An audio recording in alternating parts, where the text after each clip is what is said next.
zákon Slovenskej národnej rady umožní opäť dávať zrady, mesto Čadca reaguje na to okamžite a práve preto, a práve dnes, po 6 dňoch, ako platí nový zákon, alebo 7, tak predkladáme toto všeobecné záväzné nariadenie na rokovanie mestského zastupiteľstva. Prihlásili sa do diskusie traja pani poslanci, pán inžinier Drobil, pán František Kučák, pán magister Kaličák. Nech sa páči, pán inžinier Drobil. Vážený pán primátor, vážené kolegovia, kolegovia, okrem už navrhovaných zmen, ktoré tu prednesla Monika Duranová, som chcel ešte navrhnúť... Hlasnejšie, ale nepočuť. Je to vlastne prvé? Mám slovami dneska, lebo som nažalobnutý. Tak ešte raz, že okrem už navrhovaných zmen, ktoré tu prednesla pani Žetka Duranová, chcem navrhnúť ešte jednu zmenu v tej kategórii, ktorá tam bola tiež prednesená. A to, že som to chcel podať ako procedurálny návrh na zmenu sadzby poplatku za komunálne odpady a drobné odpady navrhovanej rezervike, ktorú ste počuli, takto. Navrhujem zmeniť sadzbu poplatku v paragrafe 1, odstavec 1, DCM, miestnom sadzbu za komunálne odpady a drobné stavné odpady, ktoré vznikli na území mesta do sadzby 0,0301 eur na osobu kalendárny deň na 0,0272 na osobu kalendárny deň. Žiadam o tomto návrhu. Ďakujem pekne. Vážené pani poslankyne, pani poslanci, keďže toto bol procedurálny návrh, o ktorom by som mal aj bezodkladne hlasovať, požiadam vás, aby sme hlasovali o návrhu pána poslanca Drobila o znížení sadzby pre občanov mesta Čadca z 10,98, to vychádza potom okolo 10 eur na osobu a rok. Vážené pani poslankyne, pani poslanci, dovolím sa vás požiadať, aby sme hlasovali o tomto procedurálnom návrhu. Nech sa páči, hlasujeme, kto je za, odporúčam prijať.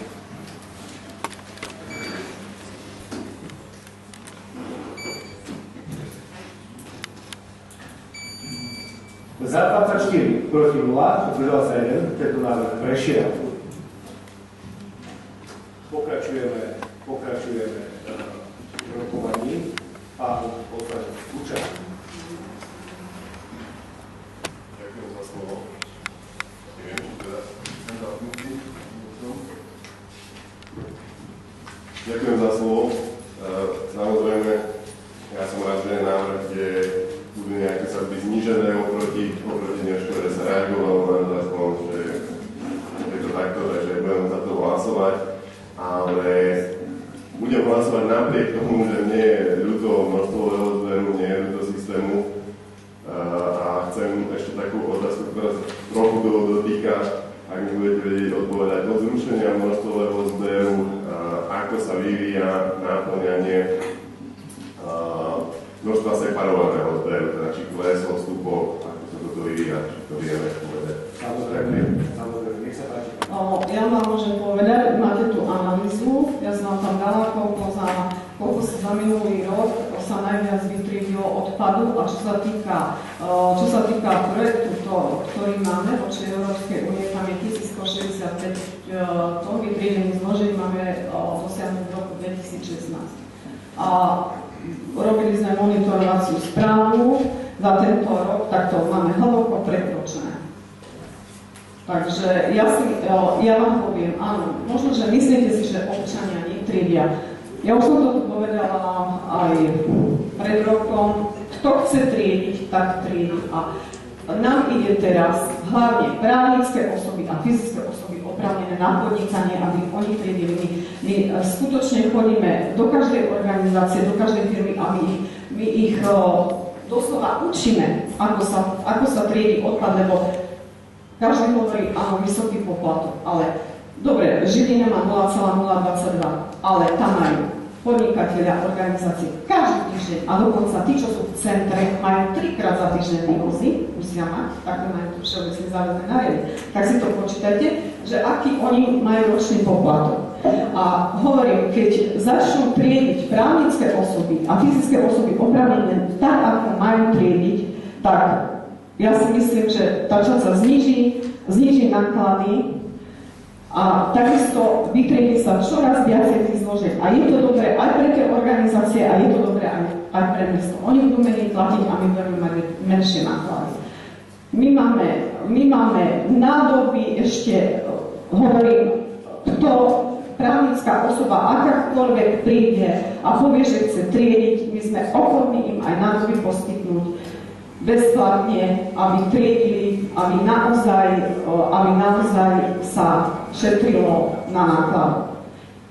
Treba, ja len doplním, my učíme, ako si natitrovať tú cenu, lebo vznikli tu také dohady, ako podnikatelia majú veľmi drahé smeti.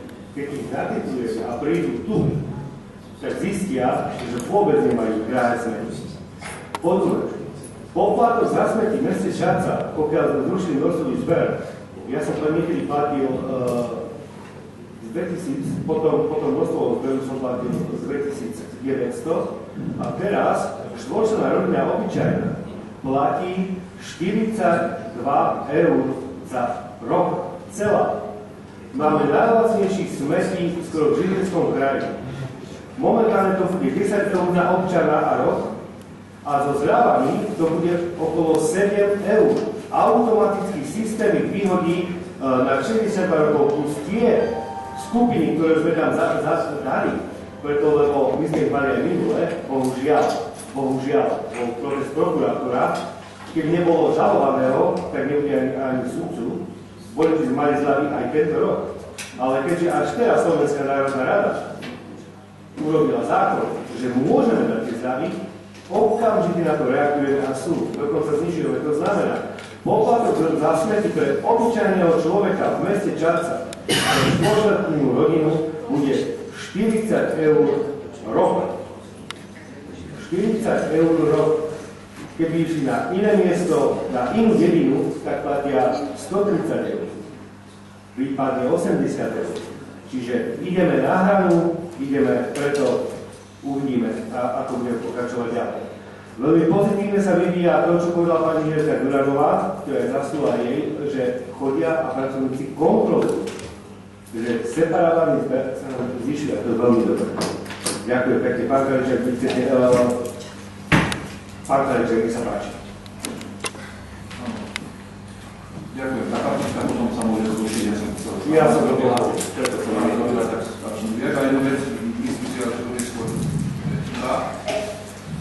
vo paragraf 4 zadečného ustanovenia bolo schválené nariadenie národového účinnosti 1. januára 2015 dôvodové správy posledná veta. Navrhuje mesto Čadca, aby to schválilo toto verejnú zručnosť 1. januára 2014. Áno, to som sa... Ja mám dve veta, pardon. Bude to chyba. To dáme na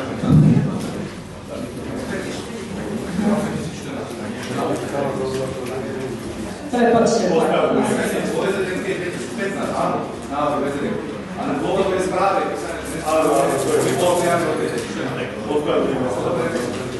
Pri rozmnožovaní sa neviem. Vážené pani poslankyne, pani poslanci, keďže sme vyčerpali všetky diskusie, príspevky a hlasujeme o celom všeobecného záväzného nariadenia o poplatkoch za smeti, samozrejme bude tam zakomponovaný aj návrh pána Sečina Drobila a skupinu poslancov.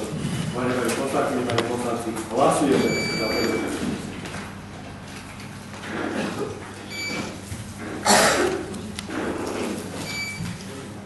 Za 25 proti 0, to je za 0. Ďakujem pekne. Otváram bod číslo 11.